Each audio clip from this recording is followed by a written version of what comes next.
बिस्मिल्लाहिर्रहमानिर्रहीम। अस्सलामुअलैकुम नाज़रीन, ताज 92 न्यूज़ के साथ मैं हूं नाइला भट्टी। नजर डालते हैं आज की खबरों पर।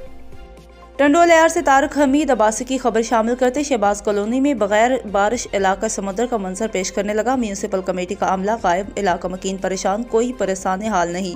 इलाका मकीनों ने गंदे पानी की निकासी न होने के खिलाफ फट पड़े। मुस्लिम लीग नून की साबिका सूबाई नायब सदर सैयद अब्दुल गफूर शाह और दीगर ने मीडिया से गुफ्तगू करते हुए म्यूनिसिपल इंतजामिया पर कड़ी तनकीद। तफसीलात के मुताबिक टंडोलायर की कंजान आबाद कॉलोनी शहबाज कॉलोनी के इलाका मकीनों ने गंदे पानी की निकासी न होने के खिलाफ एहतजाज करते हुए कहा कि म्यूनिसिपल कमेटी टंडोलायर के अमले की अदम तवज्जो के सबब और नालों की सफाई के साथ इलाके की नालियां भी बंद हो चुकी हैं, जिसके सबब इलाके की गलियां गंदे पानी की लपेट में है। पानी की निकासी के लिए ना इंतजामिया तवज्जो दे रही है और ना ही मुंतखब नुमाइंदे तवज्जो दे रहे हैं। उन्होंने deputy commissioner Wali Mohammad Baloch, administrator municipal committee Tando Allahyar मुंतखब कौमी सूबाई असम्बली के नुमाइंदों से मुतालबा किया है कि फौरी तौर पर बंद नाले को फौरी खुलवाया जाए।